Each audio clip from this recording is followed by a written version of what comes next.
เส้นหน่อไม้ชมนงกันเด้อทุกคนเส้นหน่อไม้แซ่บคนจะแซ่บนำกันทุกคนแกงไก่เส้นหน่อไม้นำกันเด้อทุกคนรวยคนแซ่บทุกคนนี่ข้าวนำกันเด้อทุกคนตอนเย็นทุกคนแซ่บฮ้อนทุกคนข้าวเหนียวแซ่บนำกันเด้อข้าวเหนียวเตรียมติบทุกคนมันฮ้อนนำกันทุกคนแซ่บทุกคนแซ่บนำกันเด้อแกงไก่เส้นหน่อไม้ชมแซ่บหลายทุกคนเบิกต่อไปกันเลยทุกคนกับสบายดีสวัสดีพบกับรายการชาแนลขนมกันได้เลยทุกคนกินแกงไก่เส้นหน่อไม้คนจะแซ่บคนแซ่บนำกันเด้อคนแกงไก่เส้นหน่อไม้แซ่บคนแซ่บนำกันเด้อทุกคนลงมือกันเลยทุกคนข้าวเหนียวห่อนทุกคนข้าวเหนียวห่อนทุกคนแซ่บนำกันเด้อ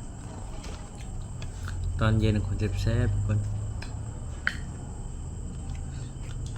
ลงมือกันเลยทุกคนแซ่บนำกัน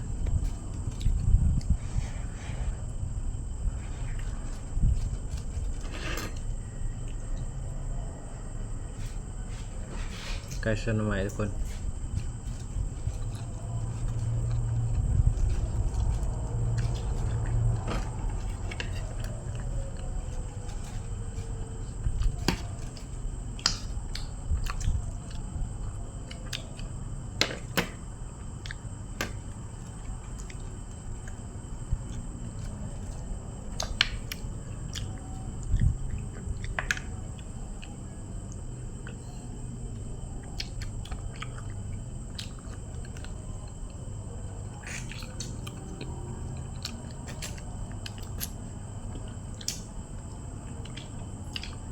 แซ่บนำกันเด้อทุกคน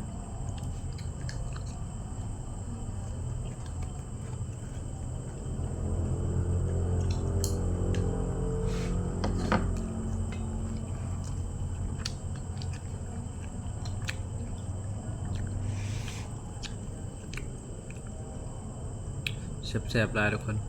พอได้เบิ่งก็ฝากกดไลค์กดแชร์ซับสไครป์เป็นกำลังใจคลิปต่อไปเด้อทุกคนกินข้าวนำกันทุกคนตอนเย็นแซ่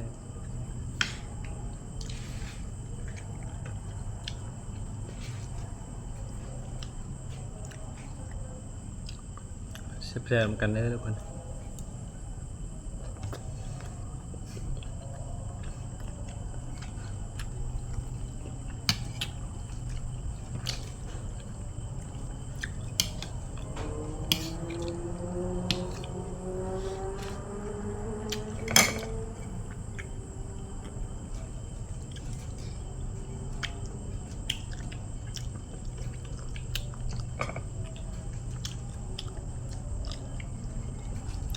แซ่บนำกันได้ทุกคนคำเนียนำกันทุกคนแกงไก่เส้นหน่อไม้ทุกคนแซ่บ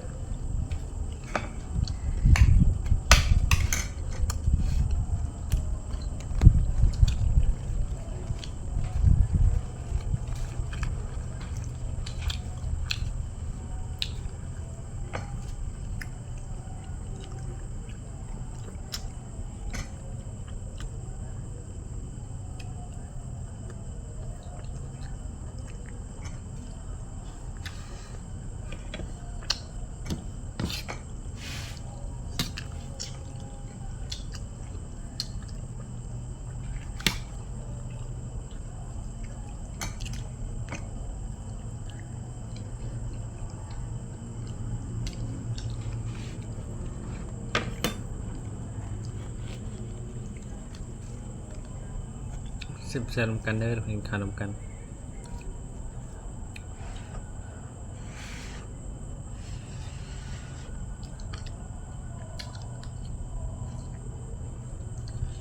แซ่บทุกคนแกงไก่เส้นหน่อไม้จ้ะแซ่บนำกันเด้อ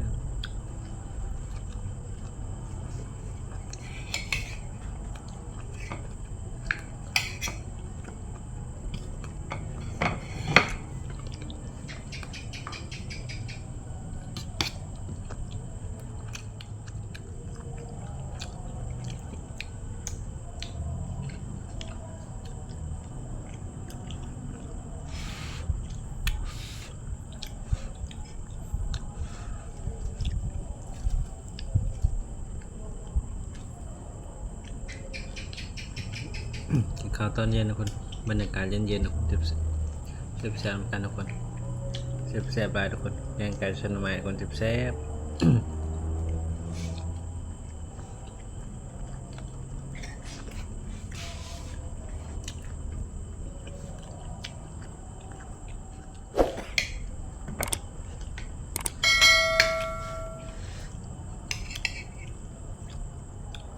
แซ่บๆกันเด้อทุกคน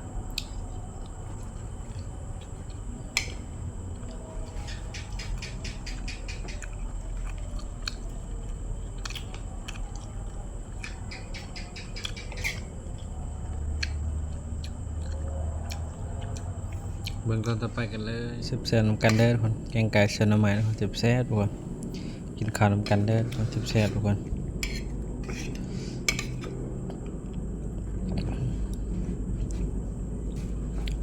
กินข้าวนำกันเด้อทุกคนแกงไก่เส้นหน่อไม้ทุกคนแซ่บๆคนเส้นหน่อไม้แซ่บๆ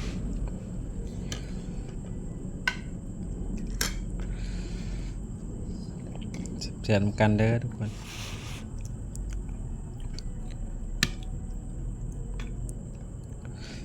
แซ่บๆหลายทุกคนมาเด้อทุกคนกินข้าวนำกันตอนเย็นคนแซ่บ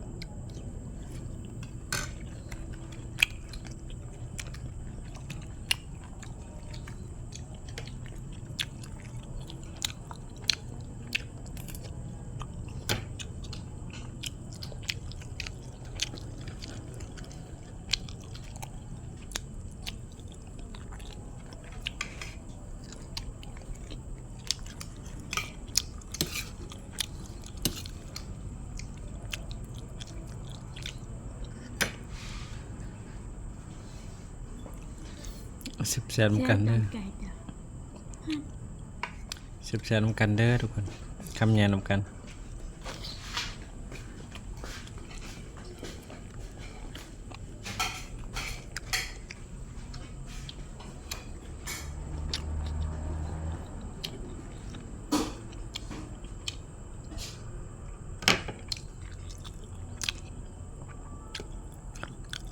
ชดน้ำก่อน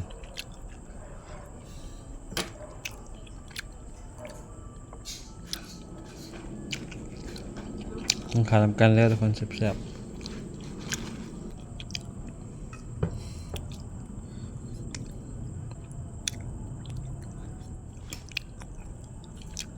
คำยาทำกันคนแซ่บๆคนขาทำกันเด้อ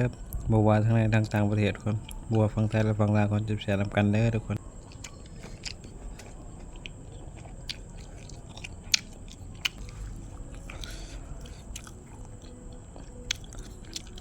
แซ่บๆกันเด้อทุกคน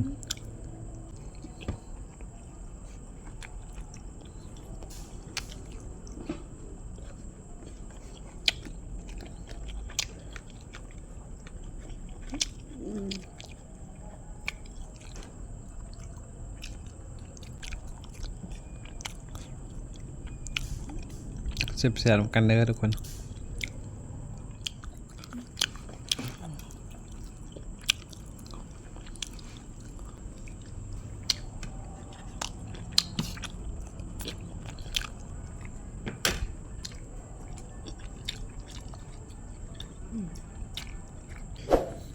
แซ่บๆกันเด้อทุกคนขอตัวลาไปก่อนนะเจอกันคลิปหน้ากับสบายดีสวัสดีทุกคนบ๊ายบาย